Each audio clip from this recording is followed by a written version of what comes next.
in honor of strong women everywhere, dealing with the stigma of mental health. I am a communicator, and as a result, I enjoy responding to articles and online posts pertaining to SEND and injustice in the workplace due to my hidden disabilities. Hi, Mr. Jury. I have been following the mental health campaign in the Sunday Express newspaper over the past weeks with keen interest. This matter is of grave importance to me because of personal experiences I have encountered throughout my life. The reason I am making contact is to congratulate the team on taking up the fight for people who have faced mental health issues and do not have any sounding boards to hear our personal circumstances and situations in dealing with conditions that are considered as taboo. I used capitals when I'm writing words like those in my book. Maybe if I share a brief account of my own personal experiences, you will begin to understand why I have become a skeptic of all gift wrap packages.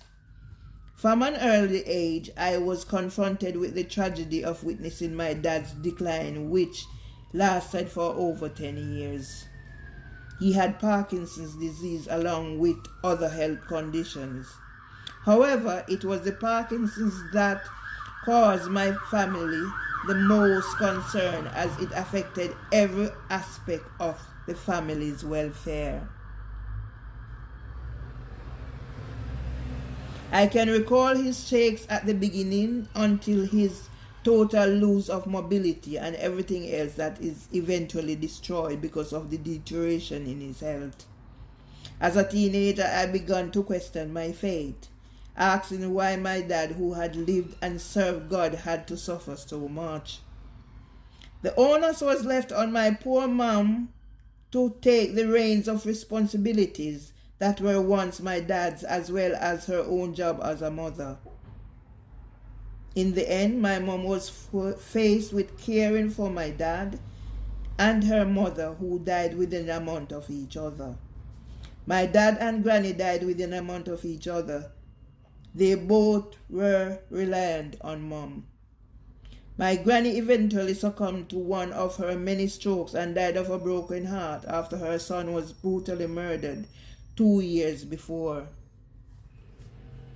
Imagine my own devastation when I realized my dad's condition was hereditary.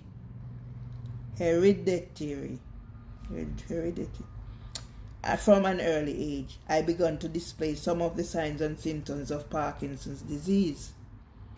To cut a long story short, I immediately had to alter my life, and I know I was prevented from achieving my full potential because of my DNA, over which I had no say. Therefore, with time, I learned to adapt to my condition and refuse to become a victim, and have always been aware of my limitations. However, I recognized I had problems with my family situations and was only able to give it a name, depression, after coming to the UK and decided to take up studies to improve my prospect of securing gainful employment. To make a better life for myself, I always joke about the fact that I managed to pick up all the defects from both sides of my family. Now I have seen in today's edition of the Daily Express, they penned an article about the role expected of the workplace in supporting their employees who experience mental health. My arguments are totally against sharing your predicaments with your employers, as this can be used to one's detriment and place a label of deficit model that is used to discredit a person who, when one is at their most vulnerable, capitals. At this point, I am talking from personal experiences when I self-refer, because I was concerned about matters affecting my work and for which I needed some answers. This was used against me, and in the long run, when I needed the support of my NHS GP because I had told him about my Parkinson's disease symptoms, and I was given a kick in the teeth. This caused so much havoc in my life that at one difficult period I thought I would have been swept overboard by the tide of upheavals and emotional baggage I was left to deal with. My unfair treatment at work further exacerbated my depression that I found it hard coping with life. Even though I had swallowed my bitter medicine and moved on, I am reminded daily of these unpleasant events in my life because they keep reoccurring at work. I have been placed on a system where I am being networked against, so I cannot break the mold and move on.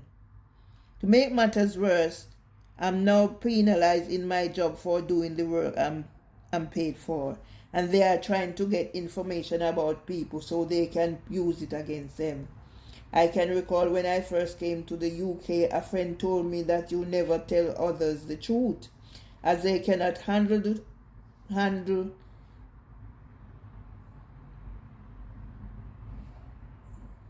the truth, only lies. I am beginning to see the reality only after too late to my detriment. My life has been turned upside down because of who I am, as well as my knowledge, values, and belief systems. I was trapped without seeing a way out of my dilemma. Although I will continue following your campaign, I cannot help but say I will continue to hold my opinions and keep them to myself, find solutions for my depression without getting my employers involved.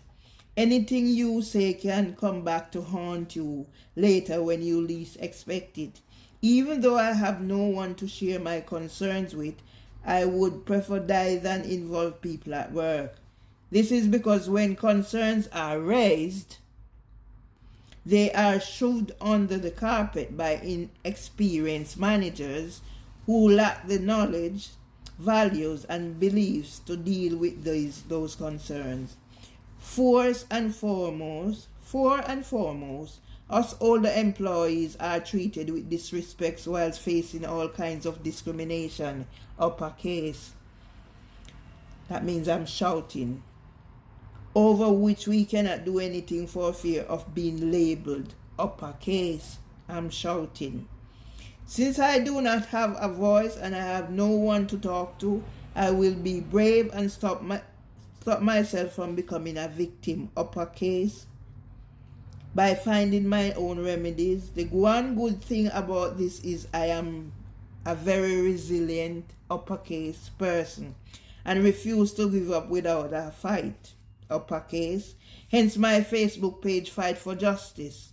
However, I won't make the same mistakes again by challenging social injustices and inequalities. Sticks and stones may break my bones, but ... Thanks for being my sounding board as this means so much to me, and especially when I'm at a low ebb in my life trying to stay in the UK, coping with the decline in mom's health. If you want to know about my book and my stories, I have written so many things. They have been stolen, taken away. Each time I rise up from the ashes and the grave they buried me in, I'm stuck down again in another hole. So somebody is always digging a pit and not digging one for themselves. So I'm going to take a break now. And remember, in honor of strong women everywhere, and my husband Arnold Ebenezer Tomlinson, who will live to be 101 year and 1 month. I call it quits now. It's been a productive day for me.